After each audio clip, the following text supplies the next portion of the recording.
nos cheguem de longe. Um forte abraço a todos, ao nosso irmão Alberto, um abraço muito especial, um beijinho, à nossa irmã Filomena também. Vamos dar início então ao estudo da palavra e na primeira epístola a Timóteo, a primeira carta a Timóteo. No capítulo 3, a palavra de Deus diz-nos assim: esta é uma palavra fiel. Se alguém deseja o episcopado, excelente obra deseja. Convém, pois, que o bispo seja irrepreensível, marido de uma mulher, vigilante, sóbrio, honesto, hospitaleiro, apto para ensinar, não dado ao vinho, não espangador, não cobiçoso, dotado para ganância, mas moderado, não contencioso, não obrando, que governe bem a sua própria casa, tendo os seus filhos em sujeição, com toda a modéstia. Porque se alguém não sabe governar a sua própria casa, terá cuidado da Igreja de Deus, não neófito, para que, ensoberbecendo-se, não caia na condenação do diabo. Convém também que tenha bom testemunho dos que estão fora, para que não caia em afronta no laço do diabo. Da mesma sorte, os diáconos sejam homens não de língua dobre, não dados a muito vinho, não cobiçosos de torpe ganância, guardando o mistério da fé numa consciência pura. E também estes sejam primeiro provados, depois firmes, se forem repreensíveis. Da mesma sorte, as mulheres sejam honestas, não maldizentes, sóbrias, fiéis em tudo. Os diáconos sejam maridos de uma mulher e governem bem os seus filhos e as suas próprias casas, porque os que servirem bem, como diáconos, adquirirão para si uma boa posição e muita confiança na fé que há em Cristo Jesus. Escrevo-te estas coisas esperando ir ver-te bem depressa, mas se tardar, para que saibas como convém andar na casa de Deus, que é a igreja do Deus vivo, a coluna e firmeza da verdade. E sem dúvida alguma, grande é o mistério da piedade. Aquele que se manifestou em carne foi justificado em espírito, visto dos anjos, pregado aos gentios, querido do mundo e recebido acima na glória. Foi a leitura da palavra de Deus. Vamos ouvir então, podemos sentar. Vamos ouvir o nosso irmão Alberto e depois do irmão que quer partilhar connosco pensamentos, esteja à vontade. Graças a Deus por sua palavra. Louvo ao Senhor por esta igreja neste momento importante de oração e estudo das Escrituras. Primeira epístola de Paulo a Timóteo, capítulo 3, verso 2 e começando o verso 3. É necessário, pois, que o bispo seja irrepreensível, marido de uma mulher, vigilante, sóbrio, honesto, hospitaleiro, apto a ensinar. E o início do verso 3, não dado ao vinho. Quais são os seus hábitos, seus costumes? Será que são bons? São duvidosos? Positivos? Talvez negativos? Ou carregamos muitos hábitos negativos e, através da palavra de Deus, podemos corrigir, nos livrar destes e adquirir novos e bons hábitos. Quando Paulo fala enchei-vos do Espírito, que está registrado em Efésios capítulo 5, verso 18. Quando ele fala enchei-vos do Espírito, esse texto é uma contrapartida de algo que está sendo dominador, que está sendo escravizador, que é o alcoolismo. O verso todo diz assim: e não vos embriagueis com vinho, onde há dissolução, mas enchei-vos do Espírito. O apóstolo destaca aqui este mandamento, este imperativo, enchei-vos de, ou enchei-vos com o Espírito, porque aquilo que deve preencher a alma de uma pessoa, de um cristão, não são seus hábitos antigos, não são seus vícios e talvez um pecado que você acalenta, carinhosamente guarda no cantinho do seu coração. Mas o Espírito Santo tem que controlar, preencher todo este vazio, toda esta sua insatisfação, tristeza, preocupação. As Escrituras, quando diz encher de, Você pode se encher de amor, de alegria, de temor, de medo, de tristeza, de preocupação. E toda vez que você se enche este sentimento de medo, de alegria, de amor, este sentimento começa a te controlar e te nortear na vida. Por isso é muito importante saber o que está te orientando, te levando na vida. A questão aqui não é simplesmente o beber, se é proibido ou não. A questão aqui é o alcoolismo, aquilo que domina, escraviza, aquilo que arrasta o homem para longe dos propósitos de Deus. Veja só que um homem de Deus, um presbítero, um bispo, ele tem características que são visíveis ao mundo lá fora e principalmente dentro da igreja. Um homem de Deus, ele vive Cristo e ele vive a causa ou pela causa de Cristo. Pois este homem é alguém que se arrependeu dos seus pecados, da sua triste vida passada, dos seus hábitos que o escraviza, que o domina. Ele é uma pessoa que colocou a sua fé na obra de Cristo lá na cruz do Calvário. E ele sabe que o perdão vem da cruz do Calvário e por isso ele exerce esta fé. Ele depende da palavra de Deus, ele segue a Cristo. É uma nova criatura. Ele tem uma nova disposição, um novo ânimo, um novo desejo de seguir a Cristo. E esse seu desejo é tão evidente que ele quer cuidar das coisas da igreja, do corpo de Cristo, da doutrina. Paulo, o apóstolo Paulo, ele vivia isto. E ele pregava para ensinar exatamente um modelo a ser seguido. Para mim o viver é Cristo e o morrer é lucro. Está lá em Filipenses 1:21. Assim devemos nós também termos esta consciência. Ele chega a dizer em Gálatas capítulo 6, no verso 14, longe esteja de mim gloriar-me, senão na cruz do nosso Senhor Jesus Cristo, pela qual o mundo está crucificado para mim e eu para o mundo. Mas muitas vezes nós queremos trazer um pouquinho do mundo, afinal de contas somos carne e achamos que merecemos algum conforto, algum mimo, algum deleite. Mas o próprio Senhor Jesus diz em Marcos 8:34, negar a si mesmo, pegar a sua cruz e seguir a Jesus. Este é o nosso chamado. Um homem de Deus assume compromisso, responsabilidade, entende o seu chamado, que é para crucificar o velho homem, a carne, e assim seguir a Cristo. Um homem de Deus ele é comprometido. E não vamos inverter a ordem. Ele é um homem comprometido com as coisas de Deus, mas a causa de Cristo, através das Escrituras, ele precisa saber manejar bem a palavra da verdade, conhecer as dispensações, conhecer o mistério, conhecer exatamente tudo que a Bíblia ensina e aplicar na sua vida princípios. Caso contrário, ele vai se decepcionar, desanimar e ser um escândalo lá para frente, quando abandonar e entender que a fé não funciona para mim. Estudar as Escrituras, cuidar da sua casa, cuidar da sua esposa, dos seus filhos, cuidar do seu trabalho e aí sim cuidar da igreja, pois ele tem um bom testemunho.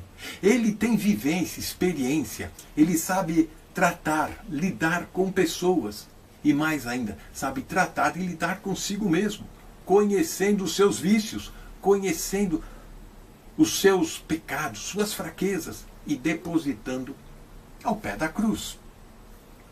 O que nos identifica como um homem de Deus, um presbítero, um bispo? Bom, sabemos que somos habitados pelo Espírito Santo, mas não são os dons, as habilidades que o Espírito nos dá, que nos faz um homem de Deus. Eu tenho um dom. Eu tenho uma habilidade que o Senhor... Não. O que nos identifica, nos leva a ser um homem sério de Deus. E as pessoas vão levar a sério também. é quando os frutos do Espírito estiverem em evidência. Gálatas 5, 22 nos mostra e nos ensina isso. Veja, o amor, a alegria, o gozo, a paz, a longanimidade, bom ânimo, a benignidade, bondade, fé, mansidão, temperança, que é o equilíbrio, o domínio próprio.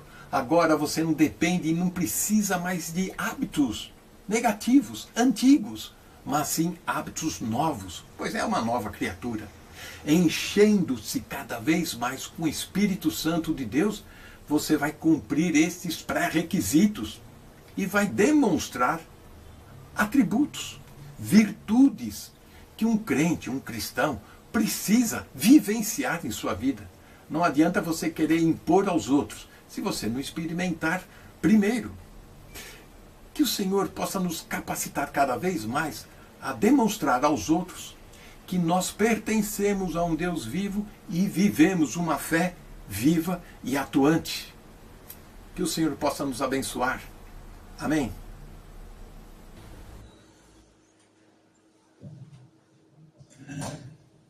Boa noite a todos, mais uma vez. Gostava de partilhar com os irmãos um pequeno pensamento, ainda a ver com o versículo 2, que diz: convém, pois, que o bispo seja repreensível, marido de uma mulher, vigilante, sóbrio, honesto, hospitaleiro, apto para ensinar. Eu gosto particularmente da palavra seja. Eu não sei, os irmãos sabem perfeitamente que para se plantar qualquer coisa, nós primeiramente temos que tratar a terra, temos que cultivar, temos que lavrar a terra, esperar na altura certa, depois então cair a sementeira e depois cuidar, esperar que de facto haja fruto. E o ser é isto. É uma responsabilidade muito grande, irmãos. O ser não significa parecer. O ser é muito mais do que o parecer. Não nos adianta querer parecer sem de facto sermos. Devemos ser, e é isso que a palavra de Deus nos exige. Devemos ser irrepreensíveis no nosso viver. Não está em causa a nossa conduta, não é meramente uma questão pessoal, irmãos. Geralmente vivemos dias em que se diz muito: eu tenho a minha consciência está tranquila. Mas o que é que isso significa? Da minha consciência estar tranquila? Significa que, eu vou só dar um exemplo. Alguém que tem algo com outro irmão e que diz assim: mas eu tenho razão, já disse tudo o que tinha a dizer. Disse tudo o que eu tinha para dizer. E tenho a minha consciência tranquila. A minha pergunta é: está certo? Tens a tua consciência tranquila para com o Senhor? A palavra de Deus não nos diz para termos uma consciência tranquila sobre os nossos próprios atos que achamos que moralmente estamos certos ou que temos razão. Geralmente a razão está sempre acima disso. Viver uma vida irrepreensível. O apóstolo Paulo, gostava que pudéssemos abrir muito rapidamente Atos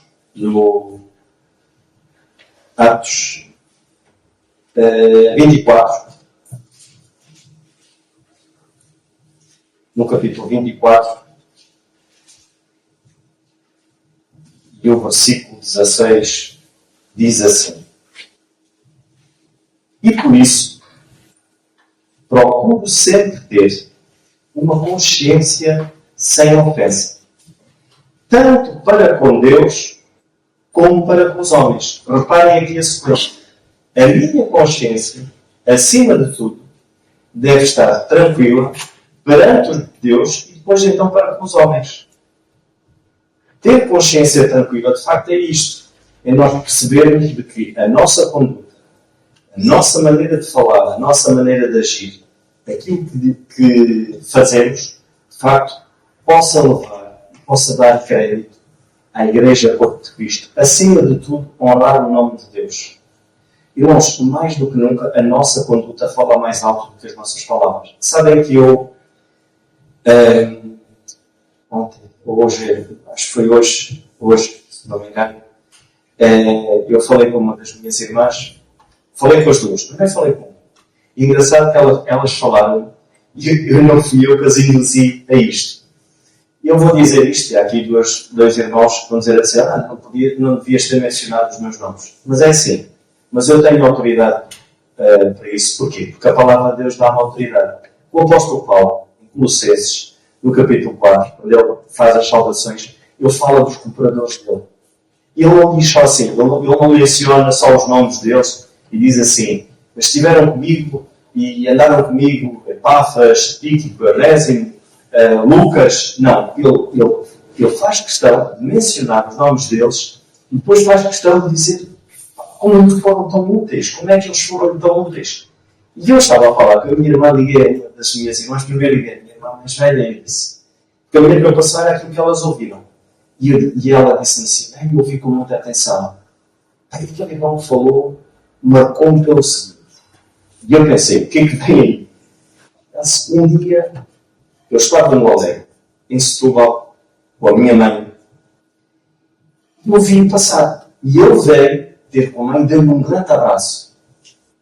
E ela disse, olha, este irmão é aquilo que eu gosto de ouvir falar. E eu fiquei impressionada com isso. Irmãos, a nossa postura. A minha irmã ficou marcada pela postura deste irmão, que é o nosso irmão Zé Carvalho.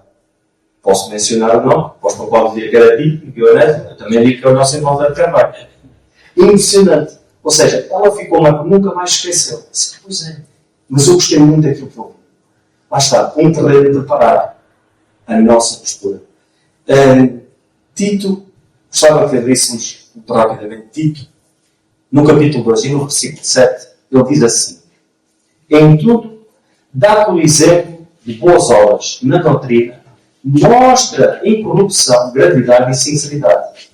Em tudo, dá por exemplo de boas obras na doutrina, mostra incorrupção, gravidade e sinceridade. Irmãos, ele muito aqui diz, fala, anuncia, não, dá exemplo, mostra.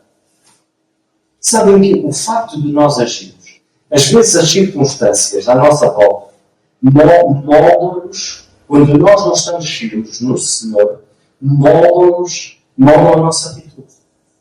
Deixamos de ser constantes. E a palavra de Deus, o apóstolo Paulo aqui, várias vezes ele refere, devemos ser de facto constantes, imitadores de Cristo. O nosso novo, ninguém mais constante e mais sereno do que o nosso Senhor. E as circunstâncias da volta dele, quero-vos dizer que não eram nada fáceis. E todos nós sabemos. Mas, principalmente aqui, eu gosto desta palavra. Mostra. Falava eu com a minha irmã, mais nova, isto é, com a minha irmã Laura, e eu dizia-lhe assim, e então, tu gostaste da mensagem, ou aquilo que ouviste? E disse, gostei muito. Mas sabes que aquele irmão, eu chamei-lhe pastor, mas ele não quis que eu chamasse pastor. Isso é impressionante. Foi o nosso irmão Carlos. Lá está. Eu chamei-lhe de pastor, porque ela lhe chamou várias vezes. E eu estava presente. Ele disse, não me chama pastor. E ela disse, eu fiquei impressionada com isto. Eu poderia adiantar aqui mais coisas, porque no funeral da minha mãe, eu pessoalmente vivi ali momentos muito intensos. Inclusive, eu dizia, Senhor, dá-me um funeral tranquilo. Mas tive ali momentos muito difíceis, irmãos. Não no sentido da situação que estava a ser vivida ali, que era muito prazerosa para mim. Eu estava a levar a minha mãe ali, embora ela não estivesse ali, era o corpo dela. Mas quero-vos dizer que lá está, mais uma vez, as circunstâncias à minha volta não eram muito favoráveis. Só o Senhor sabe. Mas dizer que a minha irmã ficou emocionada com isso. Tanto de uma maneira, em ação, de demonstrar amor, carinho, afeto, como de outra maneira, uma postura firme. Segundo a verdade da palavra. Não me chamo pastor. Eu sou só o Carlos. Ou sou só o Nando, ou sou só o Zé, ou o Manel. Lá está, é o nosso nome. É a palavra de Deus, lá está. A palavra de Deus é isto. E o facto de nós defendermos a verdade, isto causa impacto, irmãos. Mostra a verdade. Muitos ou têm vergonha, ou até outros, não, eu sou pastor, eu fiz isto, eu fiz aquilo. Diminuamos. Quem está a ouvir, fica diminuído. Sempre que esta vida é tão grande, eu sou tão pequenino. Agora, quando alguém se for ao mesmo nível, a probabilidade de ser ouvido é muito maior. E o que é que está aqui em causa? É a nossa postura, irmãos. É a palavra de Deus. Ela tem de ser ouvida. E temos que usar de sabedoria. E o facto de nós, muitas das vezes, não sermos bíblicos, isso põe em causa a palavra de Deus. Por isso sejamos irrepreensíveis, irmão, no nosso viver. E ser irrepreensível para mim é nós termos cuidado, acima de tudo, para não pecarmos. E como acho que era o irmão Sobral que dizia, eu tenho que ter cuidado com aquilo que eu gosto. Por isso, irmãos, tenhamos cuidado com aquilo que a gente gosta. Porque, de facto, isso pode nos levar ao caos. E o Senhor assim nos ajude e nos dê a sua sabedoria. O irmão queira partilhar mais algum pensamento? Estejam à vontade.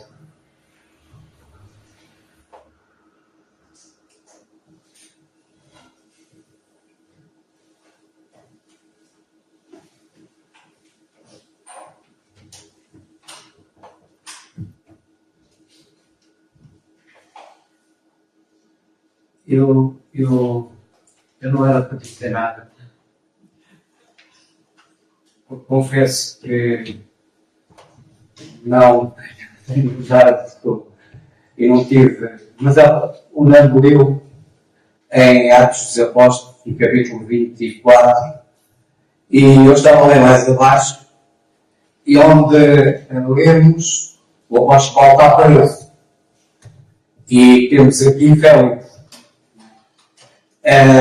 E lemos no versículo 25: tratando ele da justiça e da temperança e do juízo vindouro, Félix, espavorido, respondeu: por agora vai, e tendo a oportunidade te chamarei, esperando ao mesmo tempo que Paulo desse dinheiro para que o soltasse. Ele também muitas vezes o mandava chamar e falava com ele. Ou seja, Félix esperava que Paulo pagasse. Já naquele tempo havia corrupção. Não é só hoje. Mas Paulo não alinhou na corrupção. No desejo dele. Paulo manteve-se íntegro. Ele estava ali, estava a passar por aquilo que estava a passar, pela vontade de Deus, e portanto ele não ia alinhar nestas, vamos chamar, jogadas de oportunismo e de pagar, que infelizmente é o que vemos hoje. O dinheiro, a importância do dinheiro, mesmo no mundo religioso. Onde o interesse por pagar, o interesse pelo dinheiro é aquilo que de facto põe. Eu, quando penso nestas coisas e olhando para aquilo que se passa no seio da Igreja, no mundo religioso, é preferível dizer isso,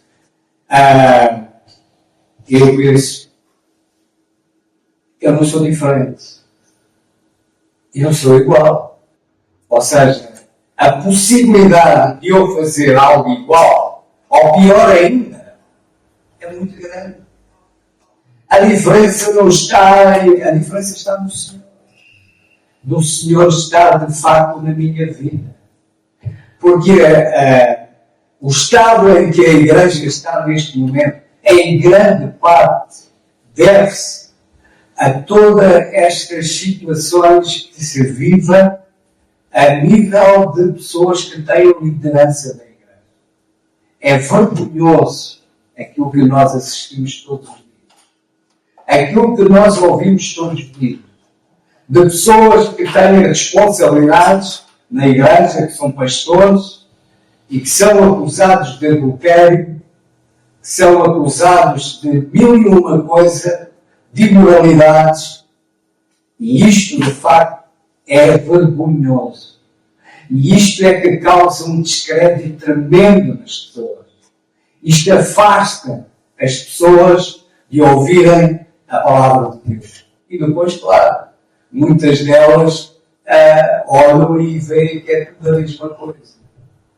Por isso, de facto, que o Senhor nos ajude. Aquilo que pesa sobre mim particularmente é uma grande responsabilidade. Pela graça de Deus sou um servo do Senhor. E sou um servo do Senhor aqui dentro e sou um servo do Senhor lá fora. E assim me ajuda o Senhor a manter íntegro, irrepreensível. Não sou perfeito, mas com a ajuda do Senhor e com a força do Senhor, procuro mostrar, de facto, que sou um filho de Deus. Mas, de facto, a possibilidade, o perigo de poder cair, de poder fazer coisas muito piores do que aquelas que se passam, é, de facto, muito grande.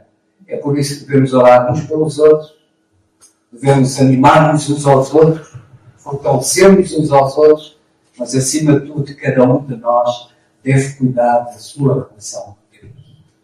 Porque não é pela nossa força que nós conseguimos vencer, mas sim pela presença e a direção do Senhor na nossa vida. E o Senhor nos ajude. Paulo foi íntegro, não se deixou corromper. Assim acontece com cada um de nós, seja em que aspecto for. E o Senhor nos ajude.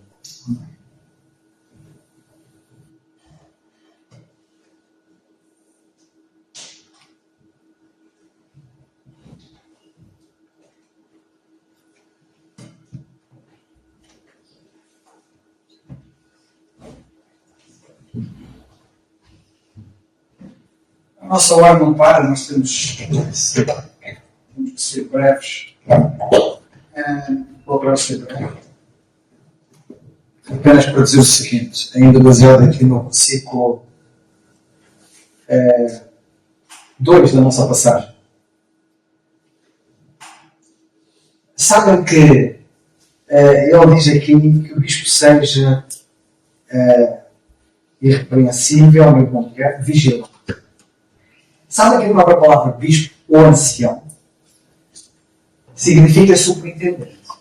Aquele que está por cima a vigiar.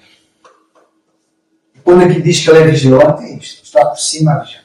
Sabem que costuma-se dizer, e bem, que só há uma situação em que nós devemos olhar de cima para baixo para alguém. É quando queremos ajudar.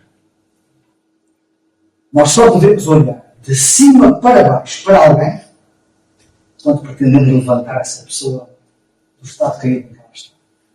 De resto, nunca devemos olhar de cima para baixo. A não ser que seja bispo. Porque esse tem que olhar por cima. Não é em termos de superioridade, que não tem nada a ver com isso, mas para a proteção do rebanho. Ele está por cima a vigiar. Sabem que as vigias estão sempre em cima.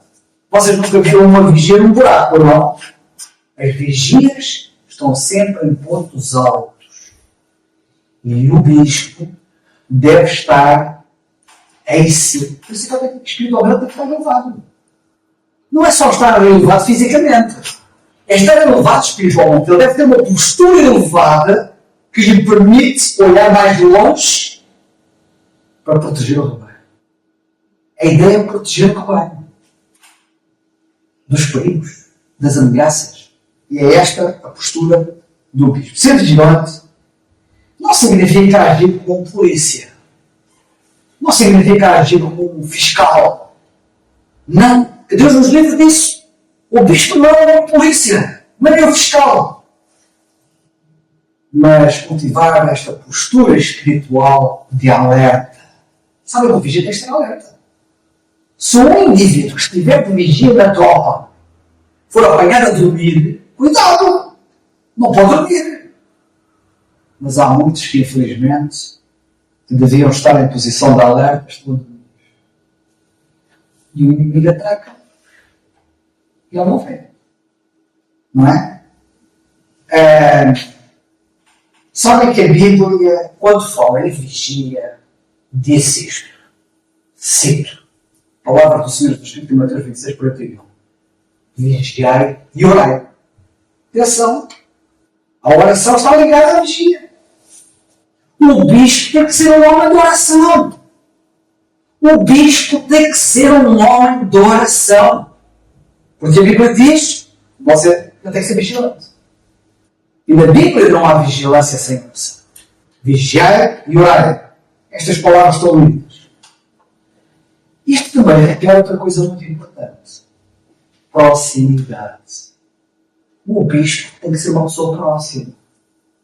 O pastor, se quiseres, tem que ser uma pessoa próxima.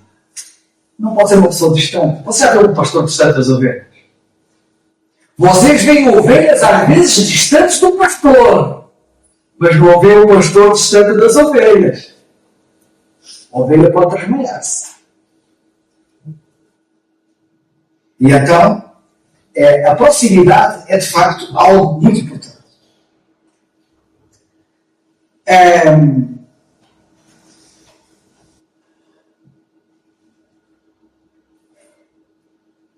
Eu tenho que ser rápido. A hora está passando. Não posso entrar muito em detalhe. Depois disse aqui, em Bíblia que ele deve ser só. Não é?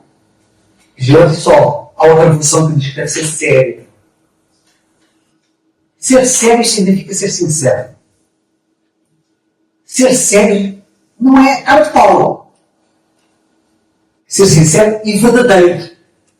Genuíno. Autêntico. Não ser uma imitação.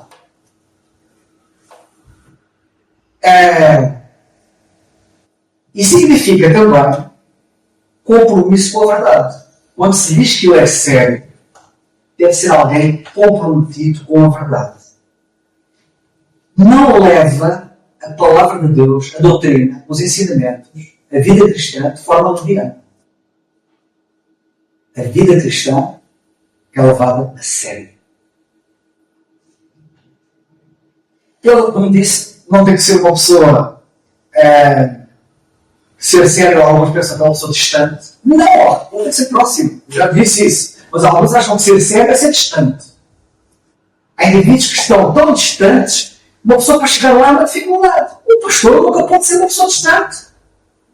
E há pessoas que são pastores em igrejas e elas são distantes. Os crentes têm dificuldade em chegar até Deus para falar com ele. Porque eles parecem que desapartam. Se calhar não fazem de propósito, mas a verdade é esta a sensação que têm. Eu já ouvi falar muito acerca disto. Não deve ser uma pessoa crítica, mudar. Não deve ser uma pessoa sem afeto. Deve ser uma pessoa afetuosa. Há quadros que nós vemos de pastores com ovelhas físicas, animais, que devem ser uma ilustração para todos nós.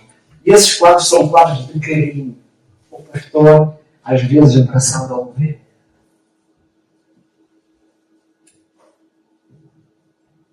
A verdadeira seriedade na vida cristã anda junta com uma fraternal, com misericórdia.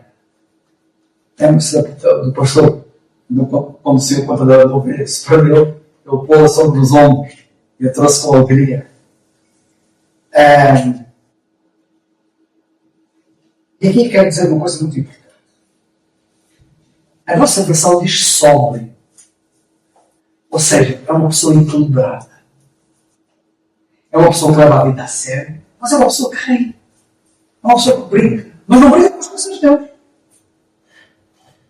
uma pessoa equilibrada. O pastor tem que ser um bispo, tem que ser uma pessoa equilibrada, sóbrio.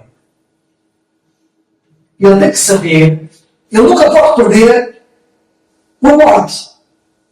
Se ele perde o vinho, o irmão Alberto falou ao caso do vinho, o vinho leva as pessoas a perder o norte. As pessoas deixam de ter sóbrias. Deixam de ser equilibradas. Aliás, elas entram em desequilíbrio. Mas isto não é só na questão do vinho. É em questão de tudo na vida dele. Tem que ser uma pessoa equilibrada. Que Deus nos dê a graça de sermos pessoas equilibradas. Isto não é só para os pastores, é para toda a gente. Mas os pastores em particular, os bispos, têm que ter esse cuidado. Por último, tinha aqui mais coisas. Tenho aqui sobre ser honesto. Isso é tão óbvio, não é? Honestidade. Ainda ontem falava com o Nando, lá no funeral. Não vou entrar com nós. Mas pessoas que não são honestas estão à frente da igreja.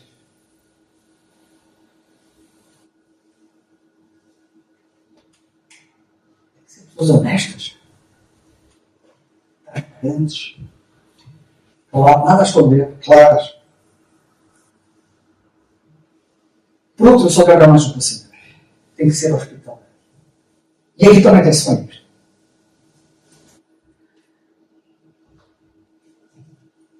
O apóstolo fala aqui das mulheres. O bispo deve ser casado, certo? Já falamos nisso. A mulher está ali envolvida. Mulher do pastor, do bispo. Ele deve ser marido de uma mulher. E agora a mulher está aqui na hospitalidade. Porque o bispo nunca pode ser hospitaleiro de genuinamente se tiver uma mulher com desejos. Isto é muito importante. As mulheres têm mais valor do que aquelas peças. As mulheres são mais importantes do que aquilo que vocês possam imaginar. E as mulheres podem ajudar o marido a ser alguém fantástico, ou podem também.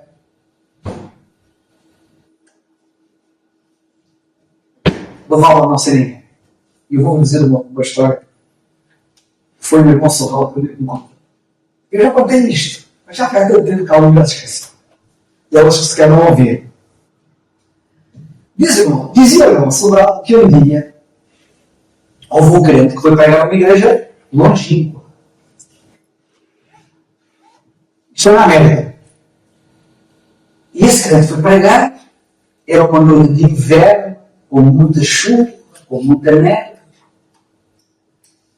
E estava longínquo de casa. Ele fez uma enorme viagem.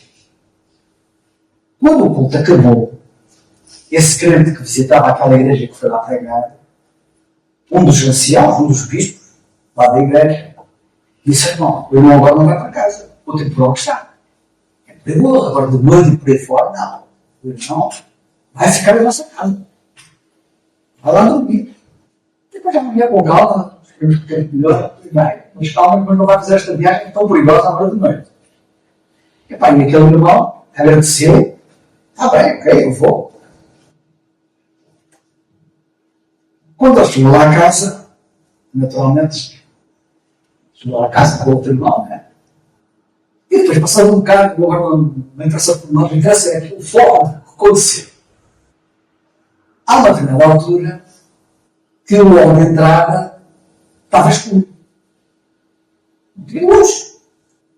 Eles estavam lá na sala, estavam não sei mas a uma certa altura aquilo o hall não tinha luz. E o homem que estava na sala não era expectável, mas por qualquer razão teve que ir ao hall. Foi lá buscar uma coisa ao casaco, ou sobretudo, ou não sei. Foi ao hall. Eis que a mulher do bispo lá da igreja veio lá da cozinha, não sei o quê, viu aquele vulto ali no hall, nunca pensou que fosse um visitante. Pensava que era o marido, deu-lhe um pontapé no traseiro e disse assim: toma, que é para não o trazer de novo cá para casa. Está a ver? Isto aconteceu.